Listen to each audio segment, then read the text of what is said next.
question is, if my preference is to be with a certain individual in a relationship, do I disregard this particular person and only focus on what type of relationship I want? Or can I imagine a relationship specifically with this person? If I do, am I disrespecting their free will? No. If you wish, you can imagine all you want that you're in a relationship with a person that would not impose upon their free will.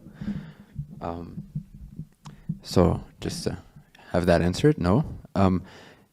Is it advisable to focus on a specific person?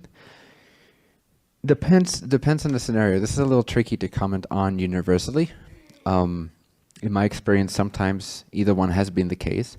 What I can always recommend universally, generally speaking, is that you extract the essence from what that person represents to you, right? So you meet this person and you're head over heels and you're so in love and it's so awesome. But why? Why are you head over heels? Why are you in love with that person? What do they represent about you vibrationally that you long to experience? That's always a safe bet no matter what. Now, I'm not saying you cannot specifically then unleash your powers and demand that, imagine nation-wise that you end up in a relationship with that specific person. You can do that and it can work unless it's absolutely not relevant for you and the lessons you want to learn from a higher self point of view are not at all to be learned in that experience. In fact, they may be learned through not getting what you desire, and therefore that will empower you if you use it wisely, if you use it from appreciation and from knowing that ultimately you are the chooser and creator of your reality. So you can try it out and you'll see how much resistance there is when you do that. If there's a lot of resistance to imagining that specific person and it doesn't feel good, you're just like polluting your energy field and you're polluting your reality. If it feels really amazing, why not? Use that as a symbol. Imagine that. Let that free up your state of being. Increase your frequency. Allow that symbol. Use that symbol. Don't just allow the symbol to do something for you, but you use that symbol consciously, intentionally, to raise your frequency, to master the game of vibrations, so that you can be in the state of what they represent for you, whether or not they actually come your way, physically speaking. Now, if you extract the essence from what they represent for you, then it's even very likely that something else will show up that is cutting edge at that stage, that's next level at that point. Relationships are not necessarily meant to last very long. Necessarily. I know that's a very present idea in our society, but it's not very grounded in vibrational understanding. I'm not saying it can't. I'm not saying that sometimes it's not relevant for two people to spend a lifetime together. Obviously it is. But I think that overall we're idolizing this idea of an other person fulfilling us or representing, not seeing that it's a representation and really feeling like they own our happiness, they own our joy, it's inside of them. If you reach that stage of misperceiving your happiness, misplacing your happiness, then it's very helpful to re-own your happiness, to realize that that's not the case. If you don't do that consciously, your higher self will do it for you and you will get separated somehow, so that you can realize that it's not in that other person. Makes sense, right? It's very logical. So if you actually want to be with that person, be that person. Does that make sense? Be what they represent. The vibration that they represent to you, be that person in your own energy field, and then you'll be a match with that person or whatever is even better for you that you can now have access to because you stepped up your game, because you integrated and learned from that essence that they represented. Right? Cool. So don't be too attached. It's okay. There's plenty of fish in the sea. Dry your eyes, mate. Here's the cause of most problems in relationships. Ownership, possession, objectification. As soon as we reduce in our minds, in our state of consciousness, in our observation, the other entity, the one who we believe we're in relationship to, as soon as we reduce their freedom, their agency, the fact that they are an inseparable expression of the one infinite creation, once we stop seeing the other entity as a free creator,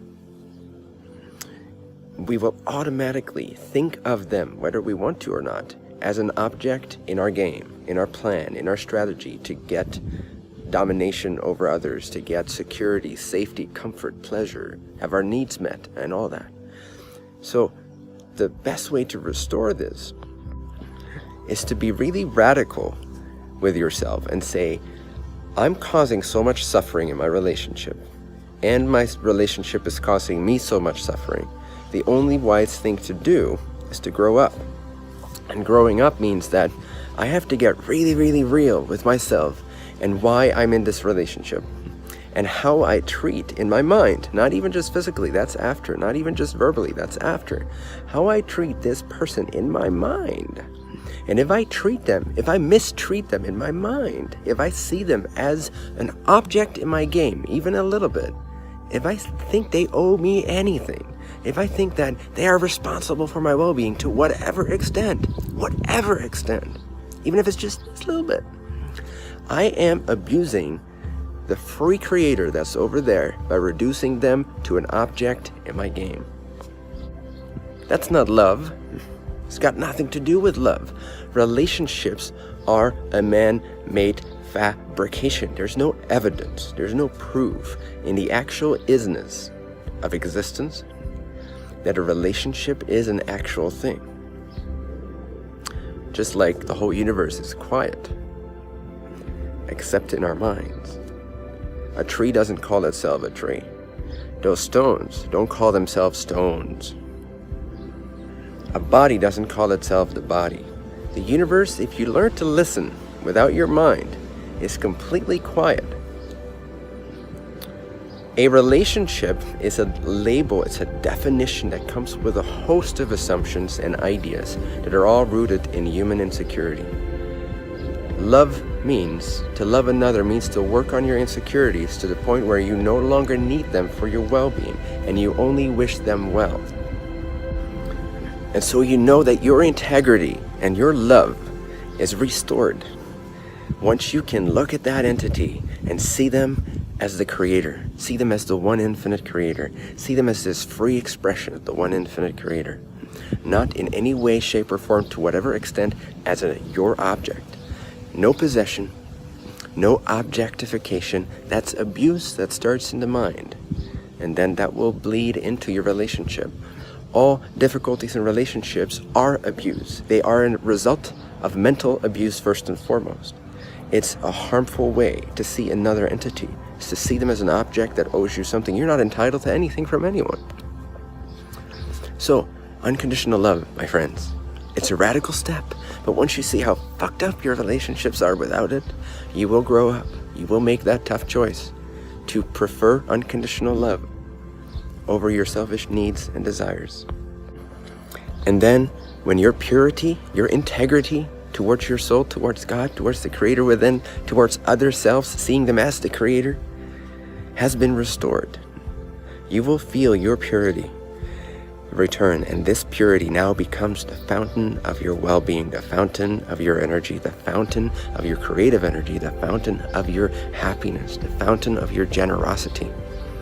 Now you will feel good about yourself in a really deep, profound, holistic way, peaceful and yet excited, loving.